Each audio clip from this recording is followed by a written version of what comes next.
Nesta edição também falaremos do primeiro ano da guerra entre Israel e o Hamas, que se expandiu por todo o Oriente Médio. Já apresento aqui os participantes dessa conversa importante depois da eleição municipal. Comigo aqui o jornalista e consultor de risco político, Thomas Traumann. Bem-vindo, Thomas. Boa noite, Caio. Prazer estar aqui com vocês. Prazer é todo nosso, meu caro. E também conosco o cientista político Leonardo Barreto, sócio da consultoria Think Policy. Bem-vindo, Léo. Obrigado, boa noite. E meus amigos de todo dia, Daniel Hittner, nosso diretor em Brasília, e a Thaís Herédia, comigo aqui também, meu bem. Vamos lá. Vamos só dar uma atualizada nos números ali, né? No impacto dessa eleição deste domingo. No primeiro dia, nesse day after, os partidos analisam os resultados e já preparam os próximos passos no tabuleiro político. Os movimentos envolvem a presidência das casas legislativas, ministérios e até a eleição de 2026. Acompanhe na reportagem do Pedro Teixeira. Nas urnas, o Partido Social Democrático de Gilberto Kassab foi quem mais elegeu prefeitos. Foram 886 vitórias do PSD no primeiro turno. O MDB e o PP fecham o pódio com 852 e 749 prefeituras, respectivamente. O PL de Jair Bolsonaro conquistou mais que o dobro de municípios do que o PT. Ambos os números mostram uma tendência preocupante para o partido de Lula. Isso porque, no curto prazo, esse campo político ganha mais poder de negociação com o governo Lula, tanto para a agenda econômica quanto na disputa pela sucessão das mesas diretoras do Congresso, que vai acontecer no começo do ano que vem, para escolher os sucessores de Arthur Lira na presidência da Câmara e Rodrigo Pacheco no comando do Senado. Também no primeiro trimestre de 2025, os partidos vencedores destas eleições municipais tendem a pressionar por mais espaço em uma eventual reforma ministerial desenhada pelo presidente Lula. Partidos com mais prefeituras podem conseguir uma margem positiva nessas negociações. Para 2026, os partidos que garantiram um maior número de vitórias agora tendem a eleger mais deputados e senadores durante a eleição. E isso pode colocar o PSD, o MDB e o PP com maioria no Congresso Nacional. Além disso, essas legendas passam a ter, a partir de janeiro, ampla capilaridade no país. Algo que pode ajudar a eleger o próximo presidente na campanha de 2026. Por isso, a tendência é de que o apoio dos partidos vitoriosos dessa eleição sejam disputados pelo governo e pela oposição daqui em diante. O objetivo dos dois lados é formar uma chapa mais forte na corrida pelo Palácio do Planalto daqui a 2 anos. Vamos lá. Tanto do Léo quanto do Thomas, tem vários elementos numa eleição como essa, mas eu queria pegar o principal, né? O que é determinante, que vai influenciar, impactar sobremaneira aí o tabuleiro político daqui para 2025, para 2026, começando com você, Léo. Olha, é um conjunto grande de informações, mas eu acho que a gente tem que tomar o cuidado de não plotar a conjuntura nacional sobre a conjuntura local e querer ler o que aconteceu nesse domingo, né, a partir exclusivamente de contextos de polarização ou de eleição nacional. Acho que o mais adequado é a gente procurar olhar o que aconteceu enquanto conjunto de fenômenos individuais nas cidades e tentar extrair quais são os recados daí. É claro que o Kassab e o PSD hoje têm um grande número de prefeituras, isso dá capilaridade. Para a eleição para deputado federal é um recurso valiosíssimo. Mas se a gente separar as maiores cidades, existe uma guinada à direita muito significativa, né? O PL, em termos de eleições vencidas e participação de segundos turnos, tem quase que o dobro do segundo colocado, que é a União Brasil. Então, me parece que se a gente fizer esse recorte, né, a gente vai ter pelo menos duas veias de análise, né? A primeira aquela política local, ela tem sim uma dominância do centro, que vai estar com a esquerda, vai estar com a direita, e ele vai ali lubrificar as engrenagens de poder, Mas, por outro lado, se a gente pega os grandes centros, né, as maiores cidades, onde há talvez um voto de opinião mais importante, aí a gente vai ver uma força da direita bem significativa, bem marcante, né? E aí a gente pode usar essas veias para falar de Congresso, de Câmara e também pode falar de tendência, né, de opinião que vai ser importante lá para os pleitos nacionais lá na frente em 2026. Thomas? Olha, eu acho que como o Léo falou, acho que é muito. Não tem como você não enxergar essa eleição municipal como uma guinada à direita, mas uma continuação de guinada. Quer dizer, a gente já tinha visto isso na eleição de 16, se reforçou na eleição de 20, que foi uma eleição difícil, em função da pandemia, enfim, muita reeleição. Nessa reeleição, acho que tem duas coisas muito importantes.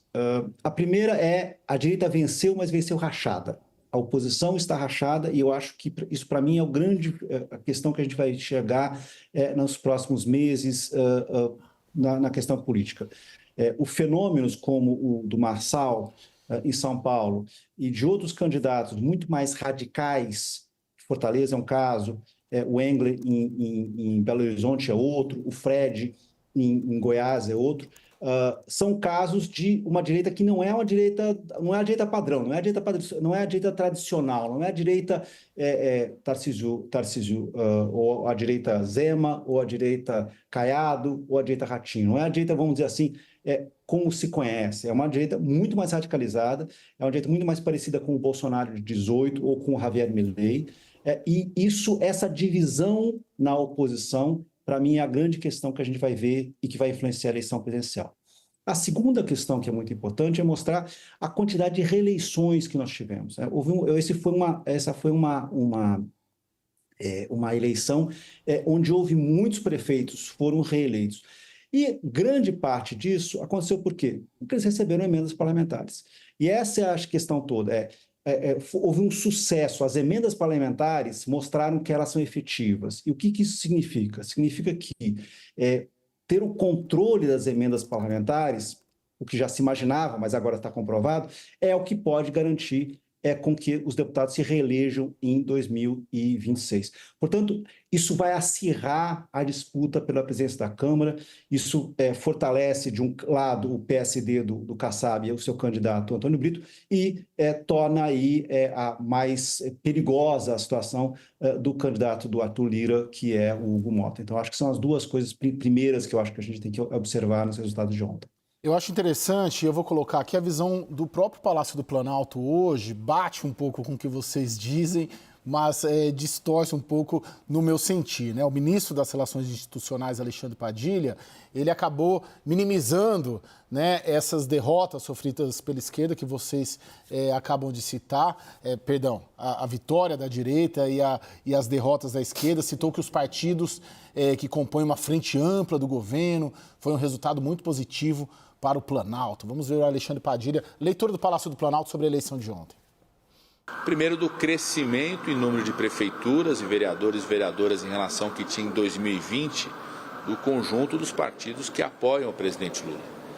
Tem um crescimento muito importante. Só o PT teve um aumento de mais de 40% em relação a prefeituras que se elegem agora em relação ao que era 2020.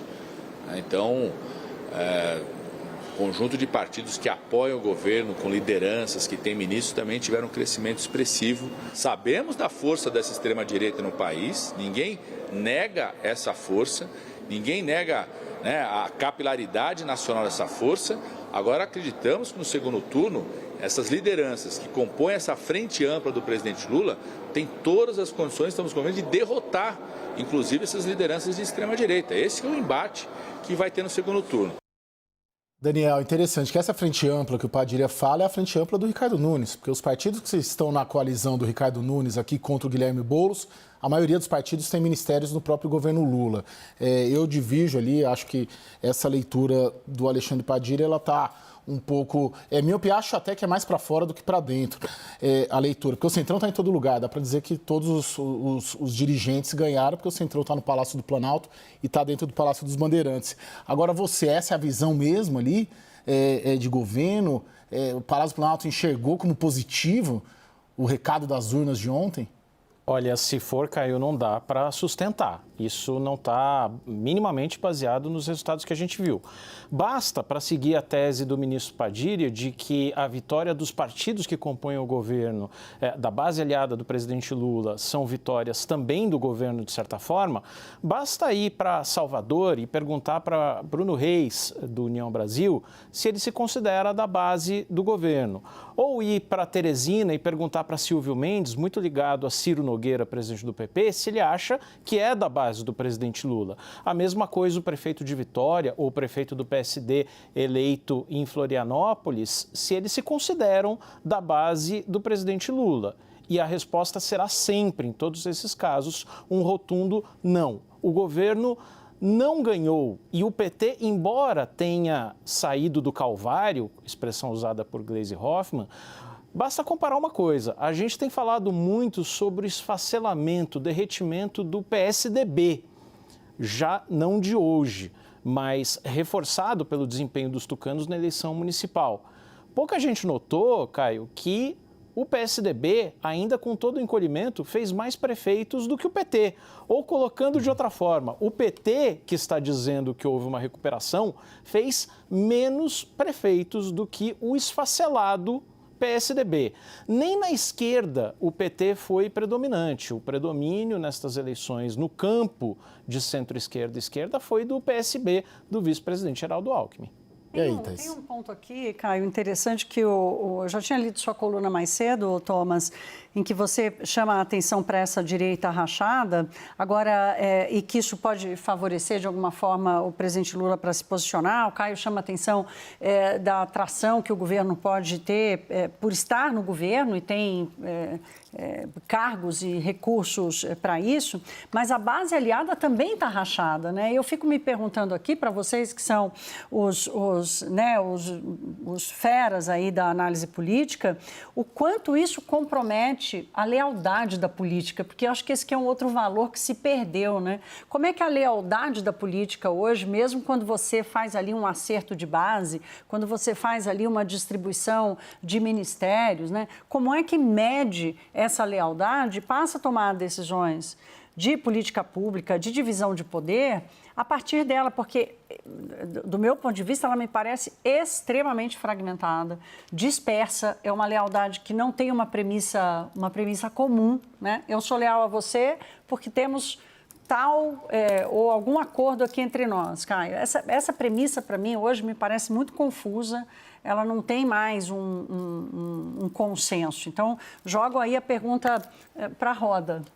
Acho que a premissa que os une é a expectativa de poder, né? Acho que esse que é o elemento agregador, né? Mas, essa é a maior zona. Mas vamos ouvir do Léo primeiro. Léo, a gente tem o diagnóstico claro, uma direita fraturada, mas uma direita e um centro que ganharam a eleição. O que isso impacta mesmo para 2025, nessa segunda metade do governo Lula, na sucessão da mesa, chegando até 2026, na prática mesmo? O que a gente deve ver? Como que esse centrão vitorioso vai se comportar nessas relações, por exemplo, com o Tarcísio aqui e, por exemplo, com o Lula aí em Brasília? Olha, imagino que o presidente Lula deve ter na mesa hoje duas opções naturais, né? A primeira é tentar consolidar de fato essa frente ampla que capengou, né, nos 2 primeiros anos do mandato. Então, uma oportunidade é tentar materializar isso, né? Eu acho que esse é um ponto. E aí, isso significa reforma ministerial, redividir espaços de poder, fazer uma aposta forte ali num partido na presidência da Câmara, se arriscando um pouco. Eu acho que esse é um ponto. E o outro é a possibilidade de chamar um desses partidos, inclusive, para ocupar a vice ali em 2026, né, para tentar reforçar uma chapa. E tudo isso vai ser difícil porque a gente estava falando que a questão de lealdade, né, e eu concordo, ela tem a ver com perspectiva de poder. A grande questão é como é que o Congresso vai ler esses resultados, né? Vai ser uma chancela do governo que tem feito até aqui, né? As pesquisas de popularidade também não estão muito boas. Vai aceitar votar uma agenda de aumento de impostos?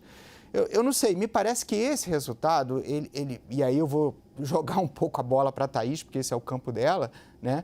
Vai trazer como questões econômicas, né? Por exemplo, o governo vai acelerar um processo de transferência de renda para as bases da pirâmide, né? Como tem feito nesses 2 anos, para conseguir sustentar uma força eleitoral, já que, né, viu dificuldades nesse ano.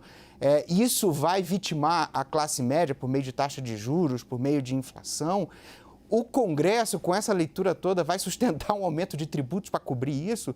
Eu não sei, me parece que existe um cenário bem desafiador, né? Mais desafiador ainda que esses resultados eleitorais trazem para a questão da governabilidade da política econômica. Thomas? Eu acho que tem, como essa coisa muito complexa, várias coisas ao mesmo tempo, mas vamos tentar organizar aqui para o nosso telespectador. Como que isso chega para os deputados? Então, o deputado olha para o prefeito, a relação de deputados e prefeito é uma correlação clara entre eleição de prefeito e eleição de deputado. Isso é dado pela ciência política. Portanto, o deputado vai olhar e falar, eu consegui eleger aqueles prefeitos naquela minha região e, portanto, eu vou me garantir a minha reeleição? Sim ou não? Acho que essa é a primeira questão.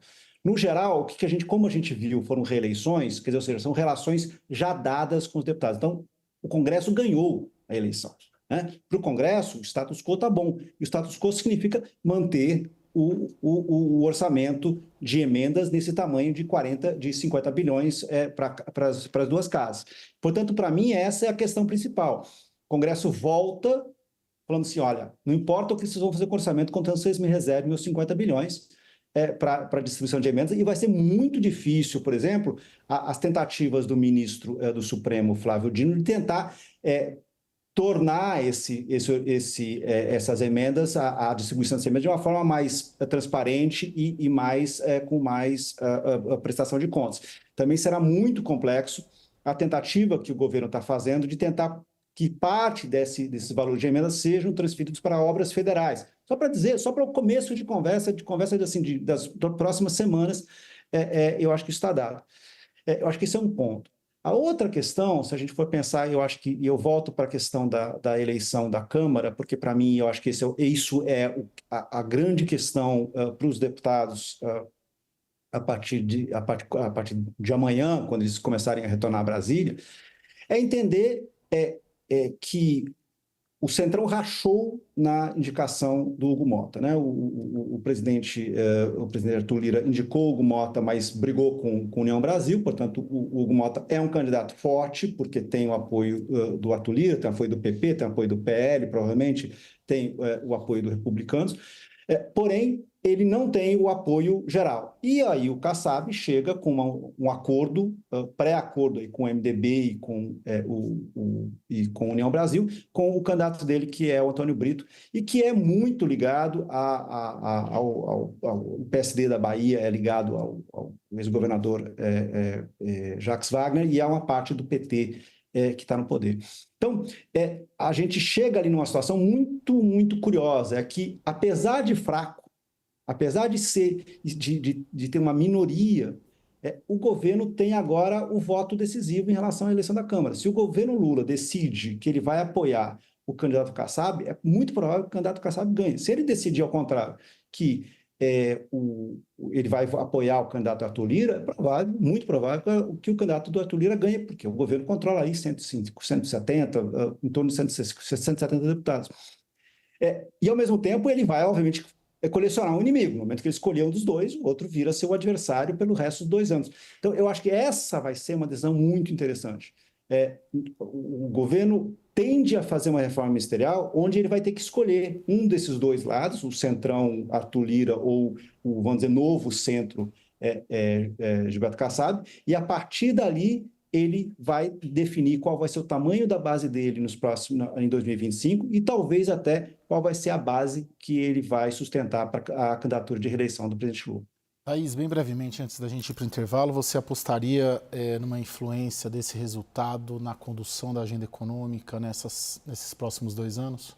É um desafio que o Lula não enfrentou ainda, né? 2025 promete ser um ano mais, não difícil para a economia, porque as coisas vão desacelerar, mas o Brasil vai continuar crescendo, vai crescer 2%, o desemprego vai continuar baixo, né? A inflação não vai subir tanto, até porque o Banco Central vai continuar subindo os juros, mas tem um monte de outras coisas que estão muito longe do controle do governo, como a economia internacional, por exemplo, ou até mesmo a influência do Banco Central com relação à taxa de juros. E a cobrança do mercado e a cobrança, em geral, do setor privado sobre a condução das contas públicas vai aumentar, não vai diminuir, né? Essa é uma cobrança que o Haddad tem feito, essa reclamação que ele tem feito. Hoje, a minha percepção é de que o Lula está mais preparado, como já dissemos aqui tantas vezes, está mais preparado, Léo, para pisar no acelerador e encontrar essa fórmula, que é a fórmula que ele conhece, que ele já experimentou, e acelerar programas de transferência de renda e tentar superar as barreiras do arcabouço fiscal, do que manter uma posição mais responsável. Até para chegar em 26 mais competitivo e conseguir justamente atrair... que ele acha que dá certo. Atrair a lealdade do Centrão e o Centrão para perto dele na montagem de uma coalizão. A gente precisa fazer um rápido intervalo e na volta a gente segue tratando das consequências dos resultados das eleições, especialmente aqui em São Paulo, depois do intervalo. Até já.